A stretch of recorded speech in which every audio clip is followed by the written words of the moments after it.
இது என்னமோ ஒரு இதை குழப்புறாங்கடா. ஏதோ ஒன்று. Hello friends, welcome to media pixie. இன்னைக்கு வேற லெவலில் தரமான சம்பவத்தை வந்து பார்க்கறதுக்கு முன்னாடி நைட் ஒரு சம்பவம் நடந்தது. என்னடா அந்த சம்பவம் அப்படின்னு கேட்குறீங்களா? ஒன்று இருக்கு, இல்லை இல்லை எனக்கு இருக்கு இருக்கு ஆனா இல்ல. புரியலையே.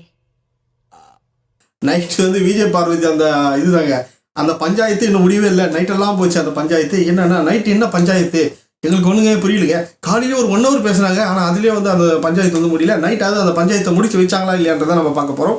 ஸோ நம்ம சேனலுக்கு யாரெல்லாம் ஃபஸ்ட் டைம் வந்துருங்க மறக்காம நம்ம சேனல் சப்ஸ்கிரைப் பண்ணுறீங்க. அப்படியே இந்த வீடியோக்கு ஒரு லைக் போட்டுருங்க. அப்போ ஒரு 4-5 பேருக்கா போய் சேருங்க ஃப்ரெண்ட்ஸ். மறக்காமல் லைக் போட்டு விட்ருங்க. இப்போ கண்டென்ட்டுக்குள்ளே போகலாம். என்னென்னு பார்த்தீங்கன்னா நைட்டு வந்து விஜய் பார்வதி, அரோரா, கமருதீன் இந்த ட்ரையாங்கல் உடைக்கணும் அப்படின்றதுக்காக பேசுறதுக்கு ஆரம்பித்தாங்க. ஃபஸ்ட்டு விஜய் பார்வதி கமருதீனை வந்து பேசியிருந்தாங்க. இந்த மாதிரி நீ பண்ணுறது தப்புடா, இது மாதிரிலாம் பண்ணாதா அப்படின்னோடனே அந்த நேரத்தில் அரோரா வந்து உட்காந்தாங்க.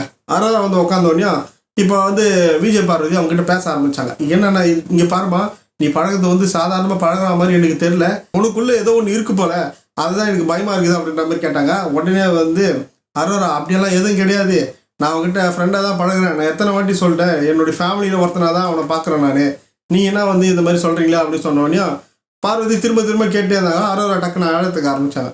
அரோரா அழுது உடனே கமருதீன் என்ன பண்ணாரு, டக்குன்னு சமாதானம் பார்த்தனால ஏன் தான் பாருங்க. உடனே அரோரா ஸ்டாப், நிறுத்து, இதை தாண்டி நீ வரக்கூடாது அப்படின்ற மாதிரி சொல்லிட்டாங்க. போதுடா எப்போ அவனை கூட பழகணும் அப்படின்னு சொல்லிட்டு ஒரு கும்பிட போட்டு விட்டாங்க கமருதீனுக்கு. அவ்வளோதான், காண்டாயிட்டா கமருதீனி, போடி அப்படின்ற மாதிரி கிளம்பி போயிட்டான். போயிட்டு கொஞ்ச நேரம் வச்சு திரும்ப வந்தான். வந்து அதுக்கப்புறம் விஜய் பார்வதி கமருதீனை வந்து பேச ஆரம்பித்தாங்க. அப்போ பேசுகிறாங்க பாருங்க, வேற லெவலில் பேசுகிறாங்க. என்னென்னா கமருதீன் என்ன சொன்னாலும், அரோராக்கு ஒரு வேளை என் மேலே லவ் இருக்கும் போல, ஏன்னா அப்படி தான் நினச்சிருப்பா போல அப்படின்றான். டேய் லூசு பையில, இவ்வளோ நாள் நீ பழகிக்கிற, அது உங்ககிட்ட ஃப்ரெண்டாக தான்டா பழகிக்குது, என்னடா உனக்கு எப்போ பார்த்தாலும் யாருன்னா ஒருத்தர் சொன்னாங்கன்னா அவன் பேச்சை கேட்டு நீ அதுமாரி ஆடி கிடப்பியா அப்படின்னு தான் நம்மளுக்கு தோணுது. ஏன்னா வந்து இவ்வளோ நாள் பழகிறான், அது வந்து ஃப்ரெண்டாக பழகிறன்னு தான் சொல்லிச்சு. இப்போ வந்து விஜய் பார்வதி சொன்ன உடனே ஆமாம் ஒருவேளை அவங்க மனசுக்குள்ளே இருந்திருக்குமோ அப்படின்ற மாதிரி வந்து விஜய் பார்வதி கிட்ட பேசிட்டு இருக்கான். அதாவது ஒரு பொண்ணு விட்டா இன்னொரு பொண்ணு விட்டா இன்னொரு பொண்ணு அப்படின்னு போய் நினைப்பேன்.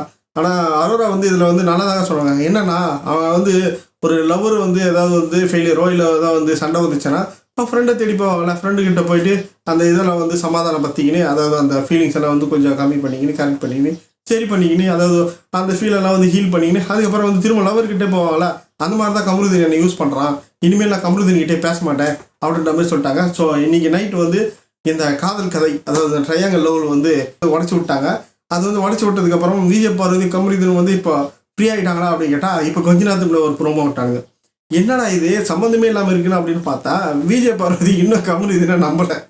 என்னென்ன வீணா கிட்ட சொல்கிறாங்க, அதாவது இவன் தான் நாங்கள் பார்டர் வைக்கணும், இவன் ஒரு லிமிட் வைக்கணும்ல, அந்த லிமிட்டை தாண்டி அந்த பொண்ணு வருதுன்னா அது காரணம் யார், கமருதீன் தானே அப்படின்றாங்க. நீயே போய் அவன் வேணும்னு சொல்லுவேன், நீயே அவனை வானான்னு குத்துவேன். எனக்கு ஒன்றும் புரியல. இப்போ உனக்கு வானான்னு சொன்னால் வானா, அவ்வளோதான். இப்போ மற்றவங்கெல்லாம் யாருன்னா வந்து உங்ககிட்ட நான் லவ் பண்ணுறேமா அப்படின்னு சொன்னால் நீ ஒத்துப்பியா? ஒத்துக்க மாட்டேல, முடியாதுன்னு சொல்லிட்டு போயிடுவேன். நீ லவ் பண்ணுற அவனை, சரி லவ்னு சொல்ல, நீ வந்து ஆசைப்படுறேன்னு வச்சுக்கோங்க, நீ ஆசைப்படுற ஓகே, ஆனால் அதில் ஒரு நியாயம் மாதிரி இருக்கிறது இல்லையா, அது ஒரு நேர்மை இருக்கிறது இல்லையா?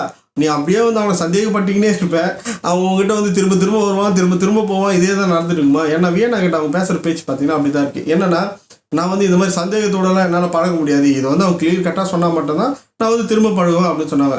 இந்த நைட்டே வந்து அரோரா சொல்லிட்டாங்க, நான் வந்து ஒரு ஃப்ரெண்டு மாதிரியாகவும் என் ஃபேமிலியில் ஒரு ஆளை மட்டும் தான் பார்த்தேன், நான் வந்து துஷாரை மட்டும்தான் அந்த மாதிரி நினச்சினாங்கண்டா, இவனெல்லாம் அந்த மாதிரி நினைக்கல அப்படின்ற மாதிரி தெளிவாக சொல்லிட்டாங்க. ஆனால் அப்போ விஜய் பார்வதிக்கு இது புரியல, இதையே வச்சு திரும்ப பேசிக்கிறாங்க.